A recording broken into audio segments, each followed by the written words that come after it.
Hi dancers, welcome back to the Yoga for Dancers YouTube channel. My name is Roxy.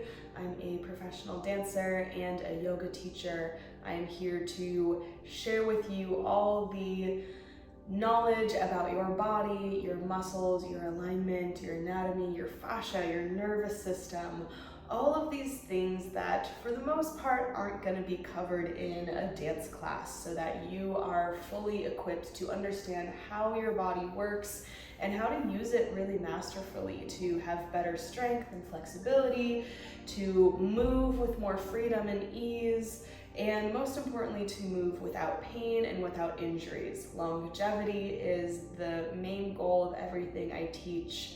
And just empowering you to know your body better so that you can overcome any limitations or places where you feel stuck or achy, and really be able to use your body like a master. So today's video is all about understanding the relationship between your rib cage and your core, your pelvis, your shoulders, and being able to work with your ribs and just be a little bit more mindful about what's happening in our rib cage, because it actually affects so much. And there's a lot of ways that I see dancers kind of moving in a way that's not really aware of what's going on in their ribs. The three main things I'm going to get into today is how to make sure that you're not using your rib cage to bypass flexibility in your chest, your pecs, your shoulder mobility. That's a big one I see, is limiting your mobility and your range in your shoulders because of what your rib cage is doing.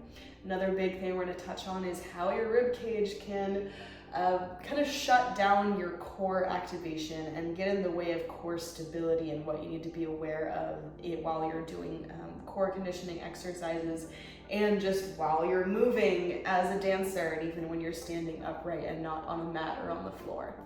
The last thing I'm going to get into is how you can make your back bends a little bit less painful. If you're someone that after doing a lot of back bendiness feels like, oh, my sacrum feels really crunched or jammed, or my low back did not like that, could have something to do with what's happening in your rib cage. So I'm going to go over these few things and give you tips on what to do instead, okay?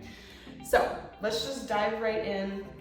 The first thing I want to talk about is your rib cage and your shoulders and your arms. So this is what I see all the time, okay? Is dancers doing this with their ribs when they're trying to stretch their arms back. You know, maybe you're a pole dancer, you're trying to do a ballerina, you're trying to get some kind of flexy trick here. You're gonna reach back and grab your leg, or you're doing some, big arch back or something. You're trying to open up those arms, those chest. But what I see is dancers flaring through their ribs and having most of that openness come because they're opening up their ribs. They're flaring through their rib cage. They're going, ah. What I want you to do instead is try to bring those ribs from being flared to closing them off, bringing them back in, and then isolating the shoulders and the arms to see where your true mobility actually lies. Okay, you might notice, as soon as I don't let my ribs get involved to open up, it's a way deeper stretch, and you're gonna feel it probably all the way from your pec down through the front of your arms, getting even your fascia, your biceps a little bit, because when you're not letting your rib cage do the work for you, you're actually gonna get the stretch. So I want you to stop bypassing this part of your body here by keeping your ribs stable, okay? So instead of being here, we're going to engage the core, draw the ribs in and back, and then keep those shoulders down and try to work your true mobility. Ooh, it's gonna be so much more of a stretch. Same thing if you're reaching your arms up. I see a lot of people doing this. Same thing, where they'll be like, oh, okay, so to get the rest of the way, I'm going to do that.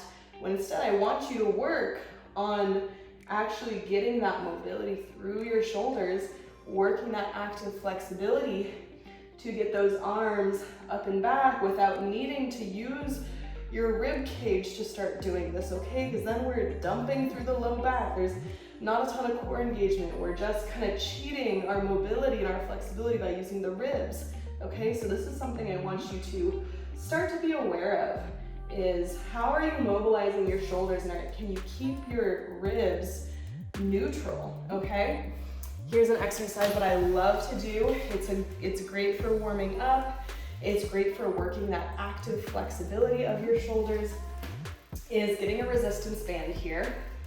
This is a move that I teach in my flexibility masterclass. This is a move that I do all the time, so keep it in your wheelhouse. But essentially, you're working first your pecs and your arm muscles to get that stretch, get that resistance band going, and you're in a stretched open position, so you're working that active flexibility. Now notice here, I'm gonna keep my ribs neutral. I'm gonna go back, stretch against the band, come forward to go up, and now back.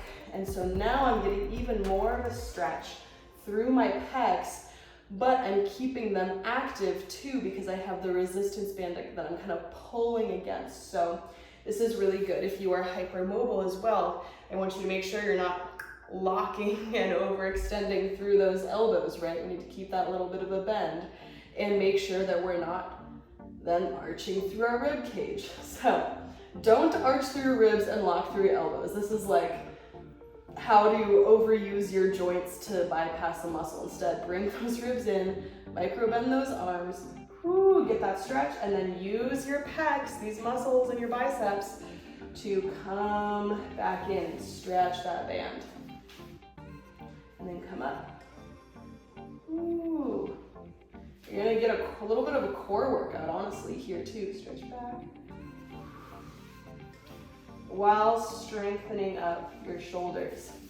Now the reason I'm making it so active, I'm getting this resistance band in here, is because the body loves stability. So if you want to be more flexible, the trick is that you actually need to get stronger, and you can train your brain, which ultimately is the thing that controls how much range of motion your body is allowed to have. You need to train your brain that, oh, this is safe because I have control here. I can activate my muscles. I can get that stretch and go into my end range and have the strength to also pull myself out of it. So that's really what the brain and the nervous system needs to sense, that you can go into your range and safely get back out of it. So adding in that resistance band to get that range and then have the strength to get back out of it, your brain is really gonna like that. So you need to make sure that you're not getting your ribs involved. Keep them in and start to work your arm and shoulder mobility from a place that's not getting your rib cage involved, okay? Now, I'm not saying that, doing this is bad, but I want you to make sure that you're not cheating because you're lacking arm and pec and chest flexibility. So rather you want to be like, okay, here, and then, okay, then I can add the ribs if it's a really bendy move that you're working on. But you need to be able to do both, okay? You need to be able to do this and then add the ribs if you need, if you need that little bit more. But making sure you're working that full arm and shoulder mobility before you let the ribs start to dump out, okay? I'm not saying it's bad. There's absolutely yoga poses that I love to do, like bow pose, where your ribs are gonna flare out, okay? It's just, you can't really do it without having them flare out. But there's a lot of things that we can do to keep those ribs in and work that mobility versus this, right? This is gonna be a lot nicer for your core, your back, and then you're getting way more of a stretch through your arm rather than just that, okay? Just better for your whole body. Next, let's talk about the core. So if you've ever done one of my core videos, this is probably gonna sound familiar, because if there's one thing about me, it's that I'm gonna yell at you about this, okay? So what I see, let me tilt this down so you guys can see a lot, is let's say you're on the floor, you're like, cool, I'm gonna do like my bicycle crunches, I'm gonna do my leg lowers. But if your ribs are willy-nilly all over the place, maybe they're flaring, maybe they're kind of moving around, you know? If there's a lot of movement happening through the ribs, one, it's gonna be really tough on your low back. Like, it's just not gonna be good. It's going to cause your psoas to have to overactivate to try and stabilize the spine, which it really shouldn't be doing, okay? That's just gonna overwork and overtax your psoas. Instead of letting your ribs flare out, which is gonna create this arch in your low back, this space, as you can see, between the floor, it's gonna make your rectus abs pop out. It's gonna shut down your lower core, or your deep core, your transverse abs. Instead of doing this and being like, ugh, or you know, what I see a lot is people maybe start with their ribs down, but then as soon as their legs get to a certain length, they start to do this. No, no ma'am, this is so bad. Instead, you need to do this. Same thing. Take those flared ribs, ground them down, ground the low back into the floor. It's gonna activate your core so much more to be able to hold that, pulling the belly button down rather than letting the abs puff out instead. And then see if you can maintain that while you're doing a leg lower. This is where that true core stability and strength is gonna be built that can really support your hip flexors. So it's not, you know, whatever with the ribs and then your psoas is trying to stabilize the spine and lift the legs. This is gonna cause so much pain to your low back. It's gonna shut off your deep core. No. We need to have that stability of holding down the ribs when we're doing whatever it is that we're doing core-wise, okay? Even if I'm lifting my head off, I'm still keeping those ribs down and in. I'm keeping them grounded to the floor. This is what's actually gonna help you build that core strength. But same thing if you're standing, okay? I'm not gonna stay on the floor, but imagine I was standing. What I see a lot of people do through their posture is sort of have this going on in their posture. Maybe they got a deeper, they're kind of dumping in their low back a little bit more, their ribs are flaring. You might just be used to standing like this. But my core is shut off, and instead I want you to do the same thing. Even while you're standing, take those ribs in and back. See what that just did to my posture, my alignment, my spine? Even my core is much more on from here to ribs in and back.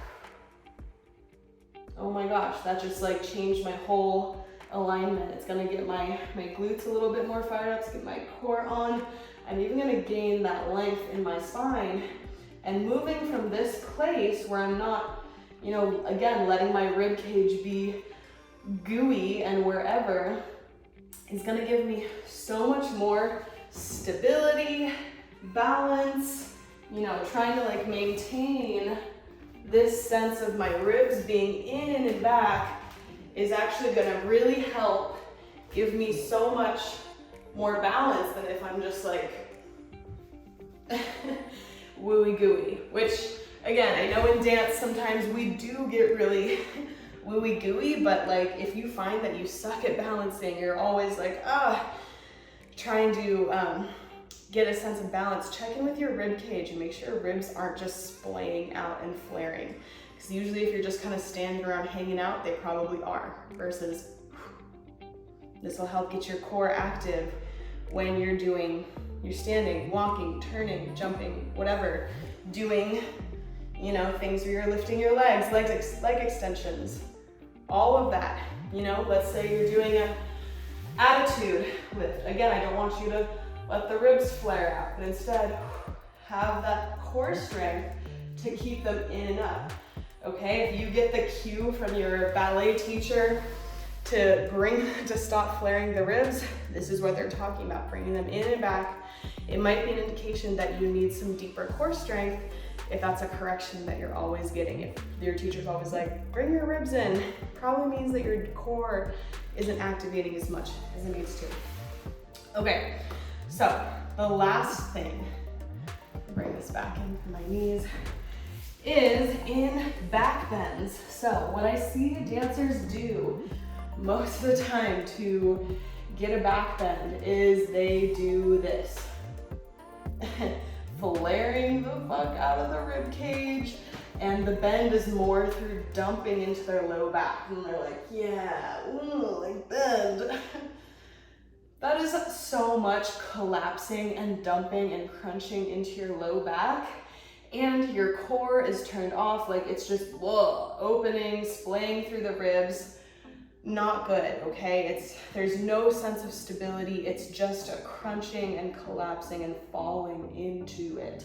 A lot of times too, this happens because, you know, I'll see this because people are, again, really tight through their psoas and their hips, and they can't like get this going, right? So if you find that it's really hard for you to tuck your pelvis in a back bend, that also might indicate that your psoas is really tight, and you do need to get that deeper core strength again, because your psoas might not even have the capacity to let you do this, okay? It might be because your psoas attaches here and here. If it's really tight, it's gonna go from this healthy posture to tightening and drawing in together. So if you're doing this to get your back bends, there's a whole lot we need to change there. Watch my video on spine flexibility for more on that, because we're just talking about the ribs now. But if you notice that your hips have a really hard time like feeling really tight here, go watch that video. But anyways, what you want to do is have the core and glute strength to whoop. See how much space I just created in my low back here? We went from crunch to lengthened, booty is on, ribs are in that same kind of position if we were doing core work, right? Not here, here. And then lifting up through the core and going back without letting those ribs just flare open, okay? This is gonna be so much more work in your core and in your glutes and in your upper back, but it's ultimately gonna be way healthier for your back in the long run to be going like this rather than this. So same thing, let's say you're doing camel and you wanna press up.